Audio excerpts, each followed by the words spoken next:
Hello, this is Senator Katie Fry-Hester, and you are listening to the Conduit Street Podcast, the official podcast of the Maryland Association of Counties and your best source for Maryland politics and policy.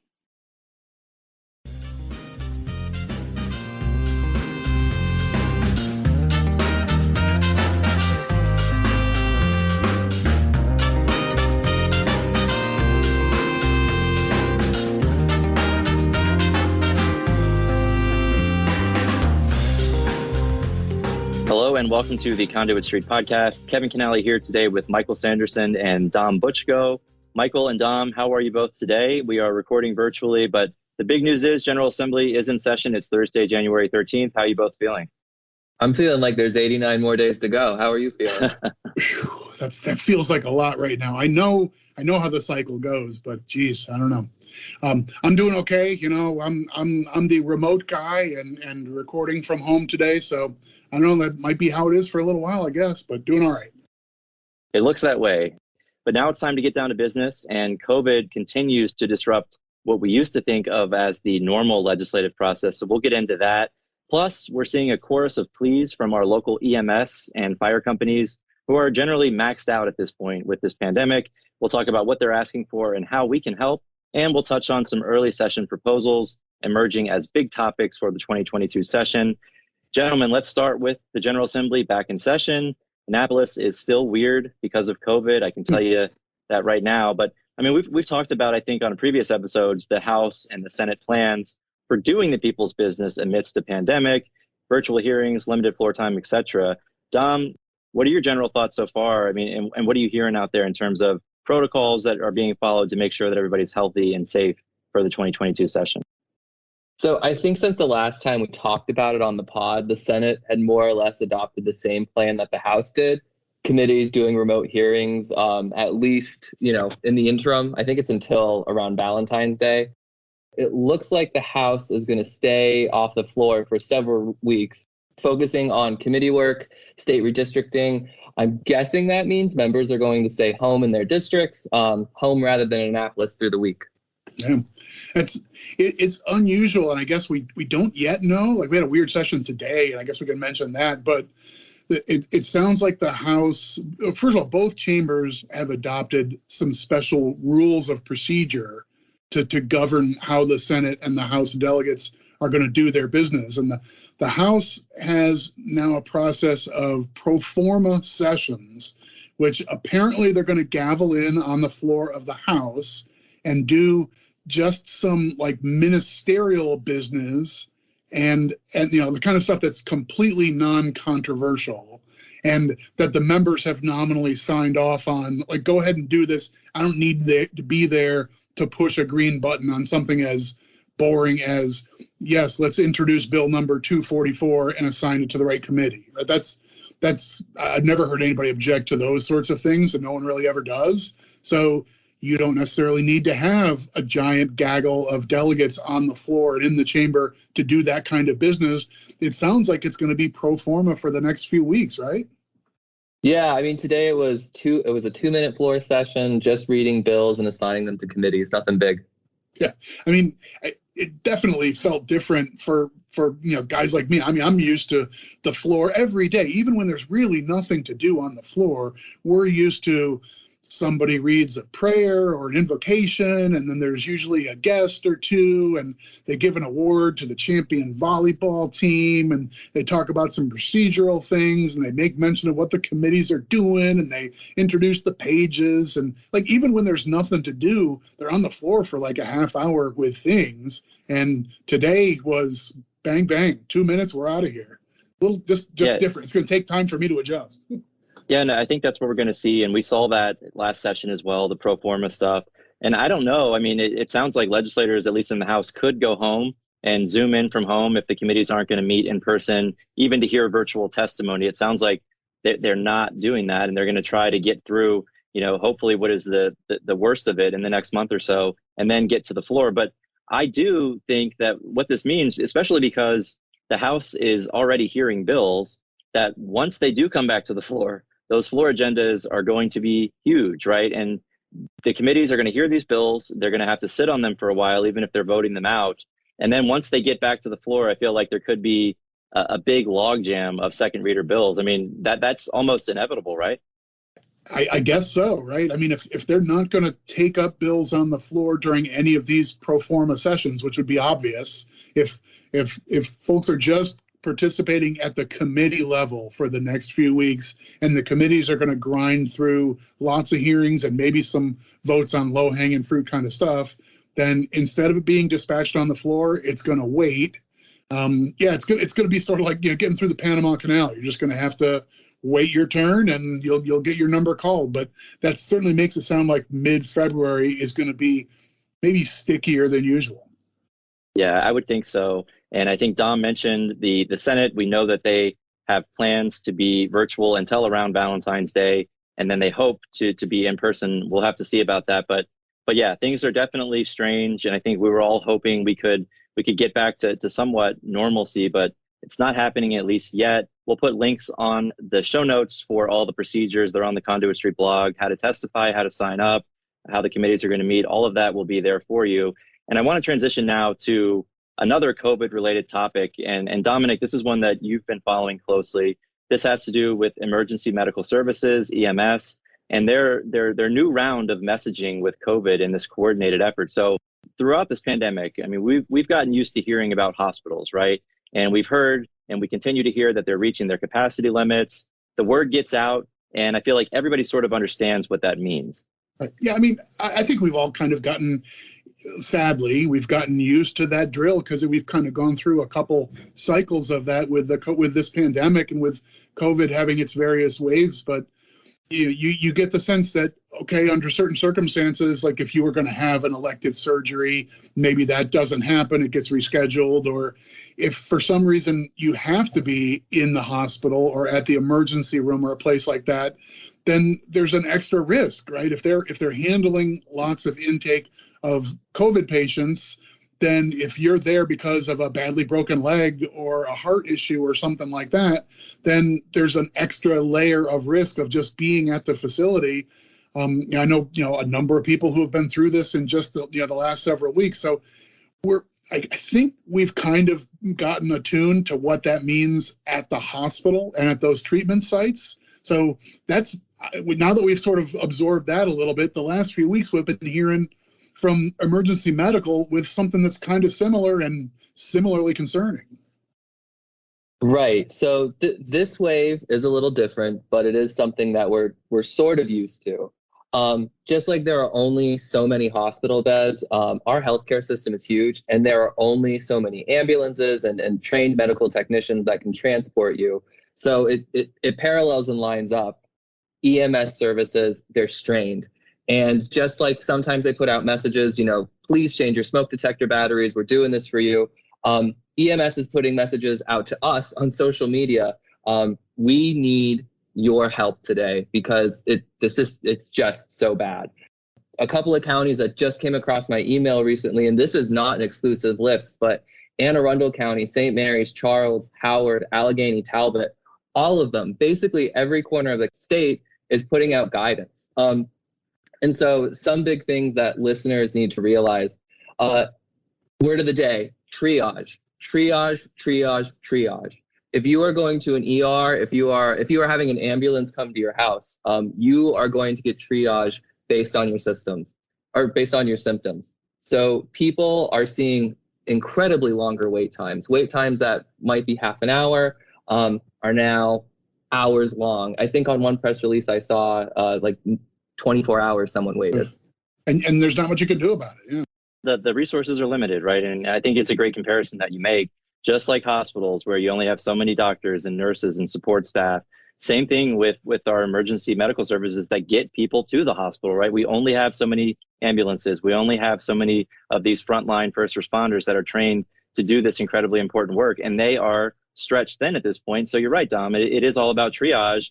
And at this point, it's like they have to take case-by-case basis and decide whether or not that is going to be more important than the call that they just got 5 minutes ago. And so that it does create an extra layer. And I can tell you, for these people that do this work, this kills them, right? They want to get there right away every time and take care of people because that's what they do every day. So this is not only not only operationally, this is having an effect, but also on the people doing this, the people that are out there driving the ambulances, the people in the back of the ambulances providing this care. Just the fact that they can't get to everybody that they want and need to get to really starts to create a strain on them mentally as well. And I think that's something that we often don't talk about, but these people this is what they do, and they love to go and help people. And if they can't do that, I think it wears on them a lot. You are entirely right. Now, I want to synthesize some stuff for our readers. All these EMS groups, they're putting out this guidance. So these are just some basic things that please listen to, because this is going around across the state. First, please avoid going to an emergency department for minor illnesses such as coughs, colds, and low-grade fevers. If you can go to an urgent care or seek some type of non-emergency medical service for those symptoms, please avoid the ERs because they are overwhelmed. Also, if you're looking for a COVID test, there are COVID testing sites. There are ways to get at-home COVID tests.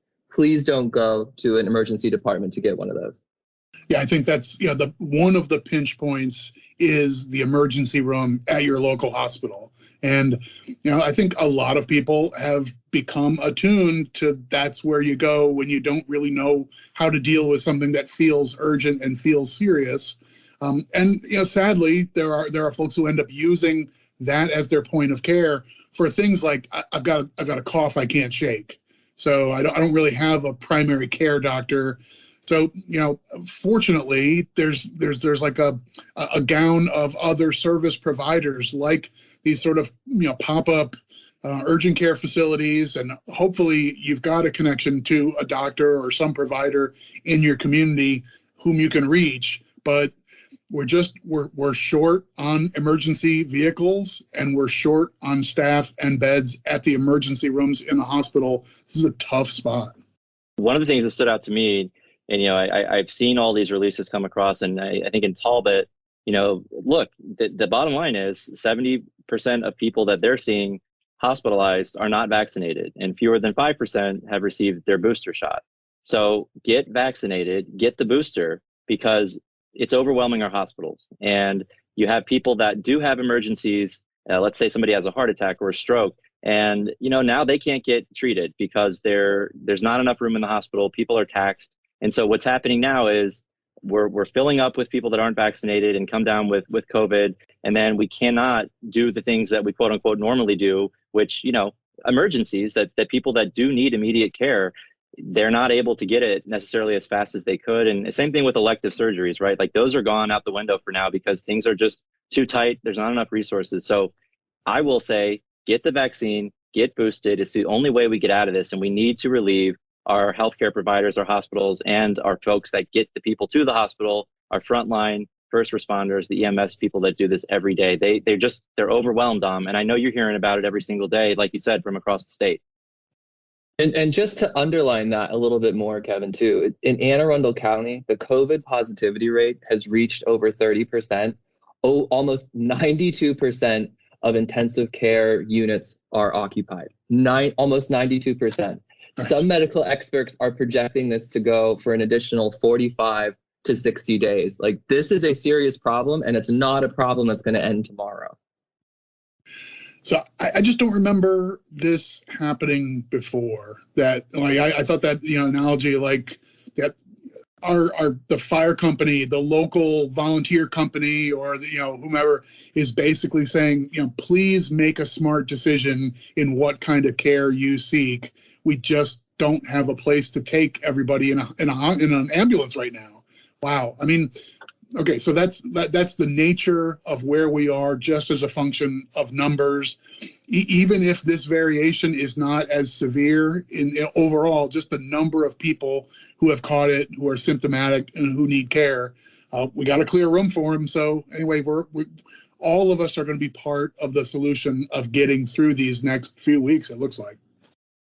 And Dom, this highlights what we're doing this session, what MACo has adopted as an initiative. And it is to support our EMS, these frontline folks, and make sure they have the resources they need. And there is a hearing coming up next week, Dom. And again, what's happening right now, I think really, really drives home how important this is and why we need to make sure that these people have the resources they need to do their job. Yeah, Kevin, I couldn't agree more. And I think it's really important for our listeners to know that MACo is taking this EMS issue very seriously. We made it one of our legislative initiatives this session, and we're going to be in the first full week of session, and we already have a bill hearing. So for those of you listening, it is HB 44 from Delegate Hornberger. The hearing is Wednesday the 19th at 2:30 p.m. As it sits right now, HB 44 introduces funding increases. Currently, you call 911, the ambulance shows up, they can only get reimbursed for $100. In 2021, 2022, that is just not sustainable. So we want to increase that amount from 100 to 300. We need to get reimbursements for the care that's provided by EMS as well. You're not only getting transported, there's care done at your home and to the facility that you're going to. So we want to get that increased also to $300. We want to allow for mobile integrated health. And just to underline this in this COVID conversation we're having, Allegheny County right now is already doing a form of that. They're using EMS to evaluate in the field to determine if it's appropriate to take you to an emergency department or somewhere else. So Allegheny County, who is experiencing higher rates of COVID, is already implementing something like this. And previous listeners of the pod and the Conduit Street blog will know that other counties have implemented similar MIH measures. And then finally, we also want to allow to transport to urgent care and other facilities when appropriate. All the information that we're hearing right now is hospitals and emergency departments, ERs, are being overwhelmed. It is not always appropriate to transport a patient to an emergency room. Sometimes they have more acute issues going on. So we want to be able to transport those patients to the appropriate facility.